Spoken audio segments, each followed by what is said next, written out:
I'm about to be talking with my guy Zach Greenberg. If y'all familiar with the Forbes list, that's the dude who created it. So gotta go live, have a little chit chat. How y'all feeling today? I've already had Chick-fil-A. I've had some water.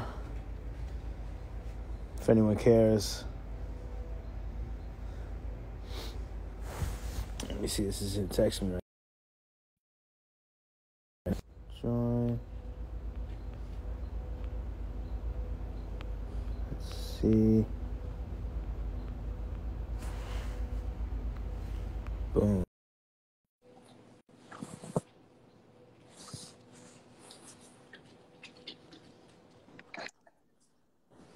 My guy, Hey, what's going on? not too much. Glad to be taking the time. Yeah. You know, every time I do an IG live, it's like they've changed the apparatus to do it, and you have to find the little like accepted thing. You know, you have to go on Yeah, and it's click it, nuts. and it disappears in the feed, and it's all very confusing. But you know, despite the challenges, here we are, right? Yes, here we are. All right. So yeah, I mean, you know, I think that a great place where we could begin is, you know, I love this part of our conversation. We talked from my book, We're All Musicians Now. And, you know, basically the point of the book is uh, anybody who's doing anything can learn from musicians, and particularly the way you operate. Um, and you said that you wouldn't sell your publishing catalog, your recorded music catalog, even for $100 million, which, you Correct. know, I mean, is not even outside of the realm of possibility. But you know, tell me a little bit about, you know, what made you kind of draw that conclusion when you were thinking about it when we talked? Just because I've made enough millions where I can wrap my head around having 100 of them, and I'm like, all right, well, you know, give $100 million to a lot of people, they might go do all these philanthropic things and whatever. But currently, right now, I don't have any urgent philanthropic ideas to do. So with 100 million, I mean, I've already done all my big purchases. What do I need 100 million for? You know, like everyone has a house, everyone is good. I get passive income and I own my catalog. I don't want to give up ownership at all, ever, you know? Yeah.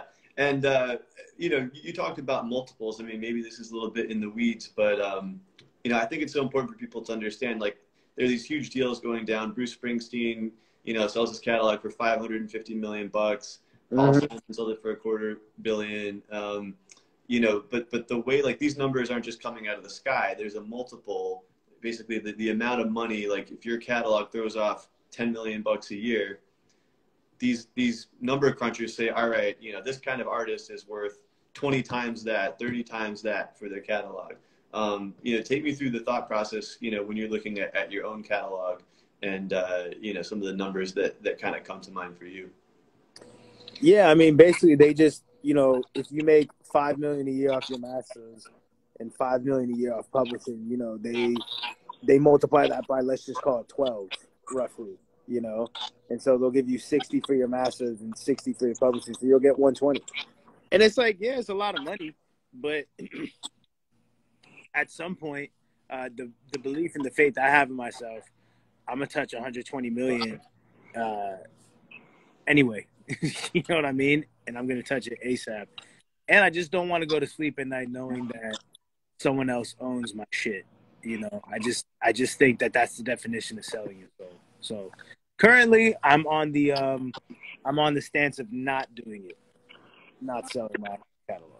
Yeah. Yeah, no, understandably.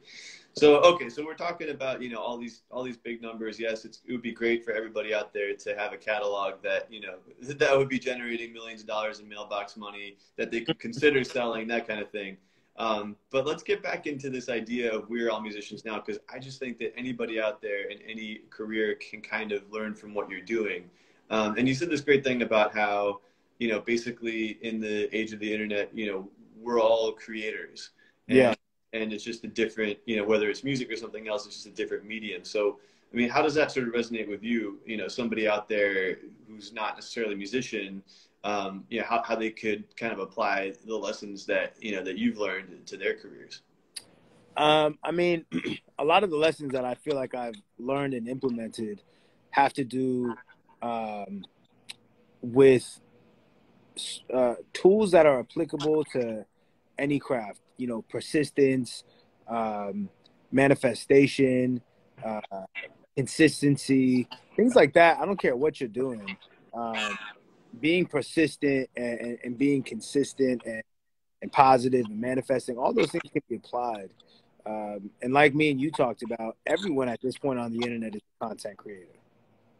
Everyone is. It's just people have different mediums, whether you're a comedian or a psychologist on TikTok giving, life coach advice, a chef, a fitness person, whatever it is. It's like there's so many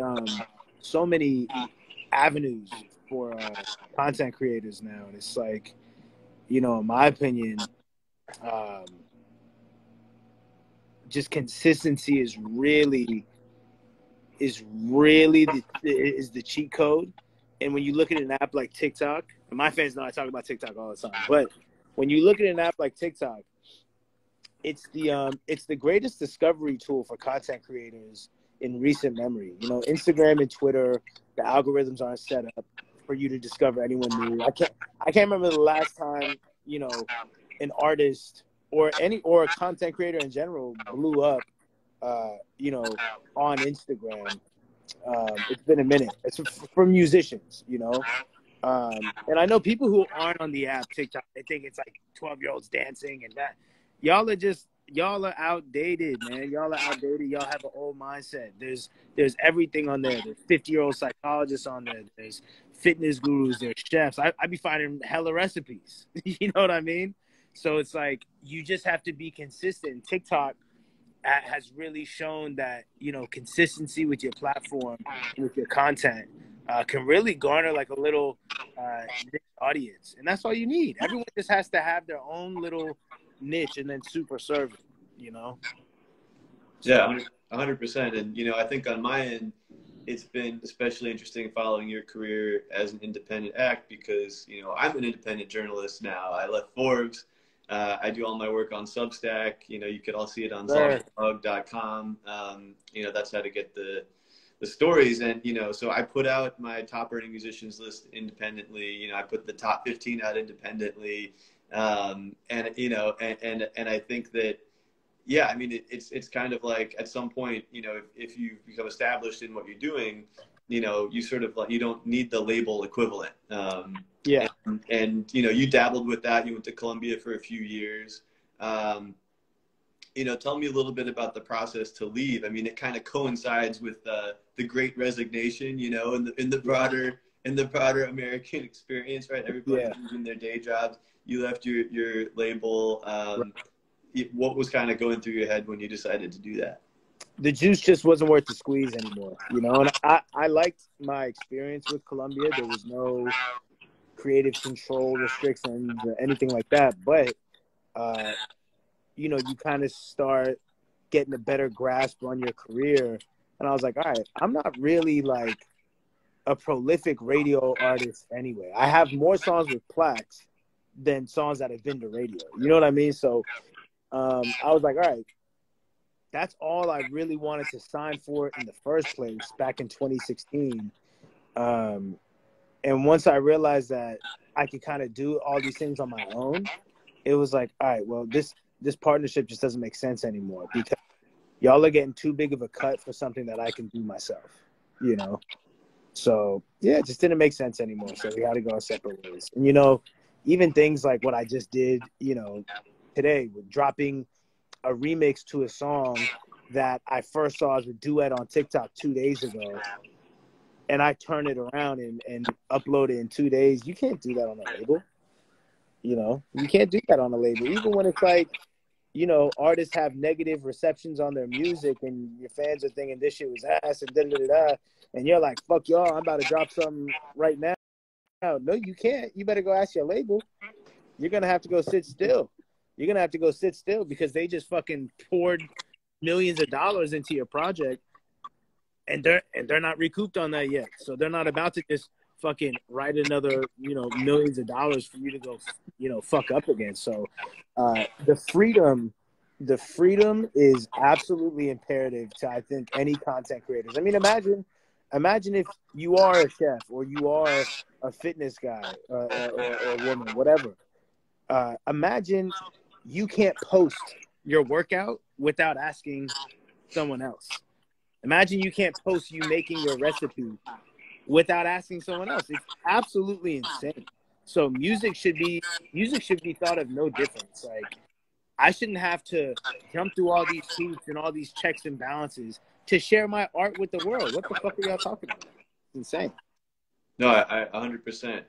I feel you on that. I once turned down a job, a really well-paying journalism job, because they said I would have to get their permission if I ever wanted to write a book. I'm like, that's not like you can't. That's insane. You can't tell me what to do. Come on. I mean, but I also look at the idea of mailbox money. It's almost like universal basic income, right? And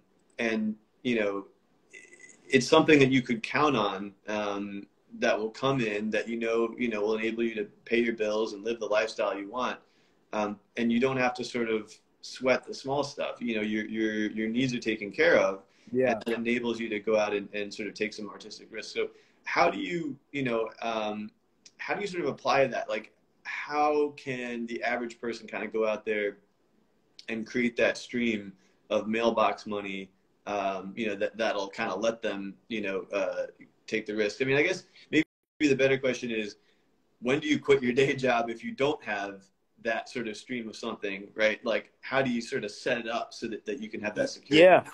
I mean, it's tough, it's tough because, like you said, how do you quit your day job if you're not making money off your quote unquote real passion? Yeah. Everyone's situation is different. You got to make sure the three basic necessities are secure, food, water, shelter, and like I said, everyone's situation is different. So you got to make sure that those things are covered. And, maybe you're working your 9 to 5 and you're putting money aside if you're able to. If not, the side hustling that you're doing, you're saving up money for that. So you can give this a real shot for 6 months and step away. But it's consistency, man. And like I said, that's why I love TikTok, because you can have a 9 to 5, but you can get on there at the end of the day. And if you like fucking drawing, if you like painting, if you like cooking, you could post your recipes every night and some shit could take off, So at the end of the day, man, it's consistency, and it's also how bad you want it. It's a lot of people want the results. They don't want to do the climb. They don't want the climb at all. They want the summit. They want the results. And you have to find a mountain that you want to climb. A lot of people don't want to climb. They just, I want to be rich. You don't want to be rich that bad. You know what I mean? Like, how bad do you really want to be rich? How bad do you want to, be the biggest artist in the world? How bad do you want the 6-pack? There was a long time where I was like, yeah, I'm going to get my body right. But I was not committed to that climb, to the grind of it. I wanted a 6-pack if I could press a button and get a 6-pack. But it wasn't until recently, like 10, 11 days ago, I was like, nah, you know what? I'm actually going to get my body right. And now I'm obsessed with the climb. I'm in love with the climb of it, of tracking my macros, being in the gym. And that's what it comes down to. I think a lot of people just have to first ask themselves how bad you actually want it. Are you willing to do the grind? Because it is going to be a climb, and you're not just going to wake up at the top of the mountain. Or you got to find a mountain you actually. Yeah, no, that makes a ton of sense. And I think you can also tell when people are just in it for the money, and nobody wants the stuff when you can tell that the person is just after the money. Like, you want the stuff because it's good, because they're passionate about it. And you're attracted to the artists who are able to show their passion, and then that makes them that makes you want to give them the money, that kind of thing. Yeah. But yeah, it's interesting also talking about Mailbox Money. It's like all these huge deals you're seeing out there, people buying Bruce Springsteen's catalog, that kind of thing. These giant firms, these private equity firms, and all these kind of masters of the universe, all they want is to buy other people's mailbox money. They want to buy the Yeah. right to collect that mailbox money. And it's just, Right. it's so crucial. And, you know, I think that kind of just shows, you know, the importance of something like I that. was just going to say, isn't that funny, though? That shows Yeah. how valuable mailbox money is, that these people are willing to overpay. Everyone is overpaying catalogs, by the way. These companies are willing to overpay just so that they can have what you already have, which is passive income, mailbox money. I'm not like, what? I know why y'all are willing to overpay, because this shit is fucking it. This is like hitting the lottery every week. I'm not giving this up. Yeah, that makes a ton of sense. All right, man. Well, I know your time is limited, so I just wanted to say thanks for taking some of it, and for everyone out there for listening. You can check out the article that I wrote about Russ on zogblog.com. It's all good, man. I just read it. I appreciate it. It was very well written, very well done. I appreciate it. You bet. Well, you know, it takes a great subject, so really Thank you. appreciate you taking the time, and yeah, hopefully do this again soon. My guy, absolutely. All right. Have a All good one. right, peace. All right.